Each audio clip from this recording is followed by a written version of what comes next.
আপনি বিশ্বাস করুন আর না করুন, পৃথিবীতে এমন কিছু অভিশপ্ত জিনিস আছে যা আপনাদের জীবনে ভুল করে চলে আসলে আপনাদের জীবনকে ধ্বংস করতে পারে। এমনকি প্রাণেরও সমস্যা হতে পারে। আজকের ভিডিওতে এমনই কিছু ভয়ানক পেইন্টিং সম্বন্ধে বলবো।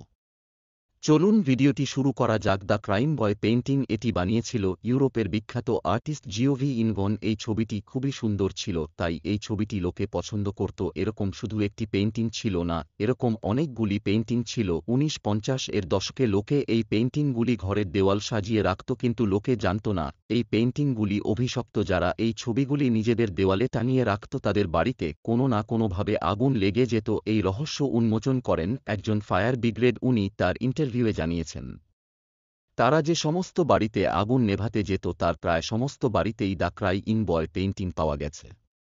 আর একটা অদ্ভুত ব্যাপার, বাড়ির সমস্ত জিনিস আগুনে পুড়ে ছাই হয়ে গেলেও সেই পেইন্টিংটি অক্ষত অবস্থায় এই বাড়িগুলোর থেকে পাওয়া যেত। এ থেকে লোকেদের ধারণা হয় যে এই পেইন্টিংগুলি অভিশপ্ত এবং এই পেইন্টিংগুলি থেকে বাড়িতে আগুন লাগে। ধীরে ধীরে প্রচারিত হয় এই পেইন্টিংটি অভিশপ্ত এবং লোকে এই পেইন্টিংটির নামকরণ করে দ্য ক্রাইম বয় 100 পেইন্টিং, এবং লোকে এই পেইন্টিংগুলি নিজের বাড়িতে রাখা বন্ধ করে দেয়।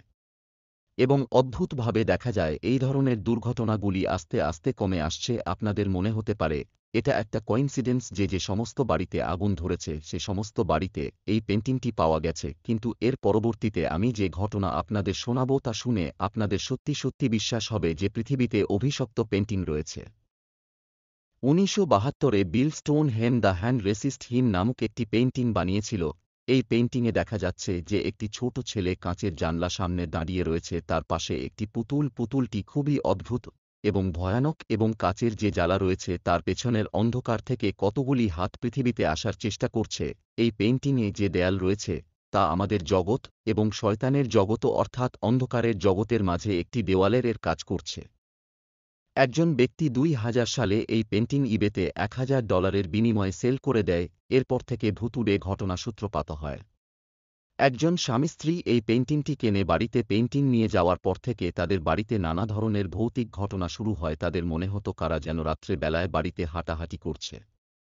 কোনো একটি নেগেটিভ শক্তির অস্তিত্ব তার অনুভব করত। তারা প্রথমদিকে এটাকে মনের ভুল মনে করে বেশি গুরুত্ব দেয়নি, কিন্তু এটাই ছিল তাদের সবচেয়ে বড় ভুল। তাদের কখনো কখনো মনে হতো পেইন্টিং থেকে বাচ্চাটি এবং পুতুলটি বের হয়ে তাদের বাড়িতে ঘুরে বেড়াচ্ছে। এভাবে কিছু সময় যাওয়ার পর একদিন তাদের বাড়িতে কিছু আত্মীয় আসে। তারা ব্যাপারটি নিয়ে তাদের সঙ্গে আলোচনা করে তারা সবাই মিলে পেইন্টিং বাড়ি থেকে পেইন্টিংটি সরিয়ে দেওয়ার সিদ্ধান্ত নেয়। এবং পেইন্টিং সরিয়ে দেওয়ার জন্য তারা যখন পেইন্টিং কাছে যায় তখন তারা খুবই অবাক হয়ে যায় এবং তারা প্রচুর ভয় পেয়ে যায়, কারণ পেইন্টিংয়ে শুধুমাত্র সেই দেওয়ালটি ছিল, পেইন্টিংয়ে সেই বাচ্চা এবং পুতুলটি অনুপস্থিত, এবং পেন্ডিংয়ের পিছনে সেই হাতগুলিও আর ছিল না। যেহেতু আত্মীয়রা প্রথমবার পেইন্টিংটি দেখেছিল তাই তারা পেইন্টিংটি দেখে তেমন ভয় পায়নি, কিন্তু যারা পেইন্টিংটি কিনেছিল সেই স্বামী স্ত্রী বুঝতে পেরেছিল পেইন্টিং অভিশপ্ত। এই ঘটনার পর ওই স্বামী স্ত্রী সিদ্ধান্ত নেয় পেইন্টিংটি তারা আর বাড়িতে রাখবে না। পেইন্টিংটি তারা একটি আর্ট গ্যালারিতে সেল করে দেয়। আর্ট গ্যালারির মালিককে তারা প্রথমেই সবকিছু জানিয়ে দেয় যে পেইন্টিংটি ভুতুড়ে এবং অভিশপ্ত। আর্ট গ্যালারির মালিক সবকিছু জানা সত্ত্বেও পেইন্টিংটি কিনে নেয়। এরপর সেই আর্ট গ্যালারিতে পেইন্টিংটি থেকে নানা রকম ভুতুড়ে এবং অদ্ভুত আসতে থাকে। তিনি ঘটনাটি প্যারানর্মাল সোসাইটিতেও জানান, কিন্তু পেইন্টিং টিন তার হাতছাড়া করার ইচ্ছে ছিল না।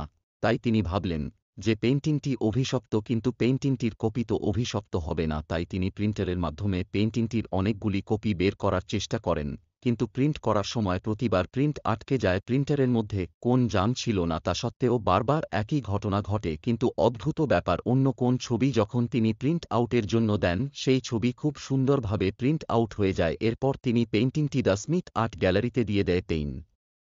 তিনটি ওই গ্যালারিতে রাখার পর ও নানা রকম প্যারানর্মাল ভুতুড়ে ঘটনা ঘটতে থাকে।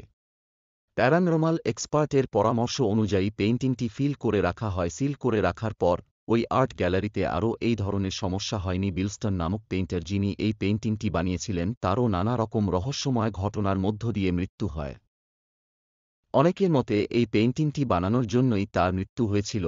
আপনার কি মনে হয় সত্যি সত্যি কোন পেইন্টিং অভিশপ্ত হতে পারে এবং সেটা কারো জীবন নিতে পারে?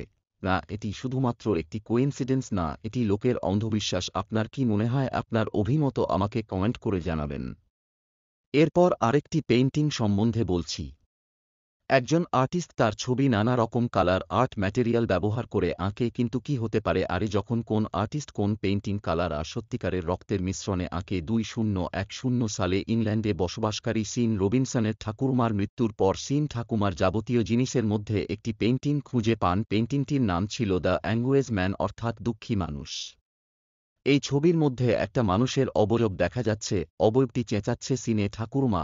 এই পেইন্টিংটি 25 বছর ধরে স্টোর রুমে লুকিয়ে রেখেছিল। পেইন্টিংয়ের সাথে একটি চিঠিও ছিল। চিঠিতে বলা হয়েছিল পেইন্টিং যেন বের না করা হয়, কারণ পেইন্টিংটি অভিশপ্ত। পেইন্টিং বানানোর পর সেই আর্টিস্টের মৃত্যু হয়েছিল। পেইন্টিংটি মানুষের রক্ত দিয়ে তৈরি করা হয়েছিল। এটি একটি অভিশপ্ত পেইন্টিং, কিন্তু সিন ঠাকুমার বলে যাওয়া কথাকে বিশেষ গুরুত্ব না দিয়ে পেইন্টিংটি ড্রয়িং রুমের দেওয়ালে লাগিয়ে দেন।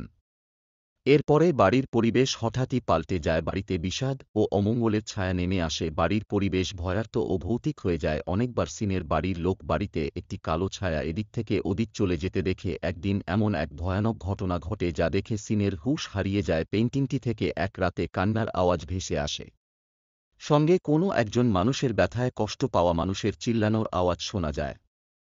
ঠাকুমার কথা না শুনে তাকে অবিশ্বাস করে পেইন্টিংটি স্টোর রুম থেকে বাইরে বের করে এনে সে যে কত বড় ভুল করেছে তা সে বুঝতে পারে। এরপর সে পেইন্টিংটি সিল করে, পেইন্টিংটি 25 বছর ধরে যে স্টোর রুমে ছিল সেখানে আবার সিল করে রেখে দেয়। আজকে আমি 3টে অভিশপ্ত পেইন্টিং সম্বন্ধে বললাম। এরপর এমনই আরও কিছু রহস্যময় পেইন্টিং সম্বন্ধে আলোচনা করব। ভিডিওটি ভালো লাগলে লাইক, কমেন্ট এবং শেয়ার করুন। পরের ভিডিওগুলো দেখতে চ্যানেলটি সাবস্ক্রাইব করুন। ভালো থাকবেন এবং এরপর কোন পেইন্টিং কেনার সময় অবশ্যই পেইন্টিংটির ইতিহাস জেনে নেবেন।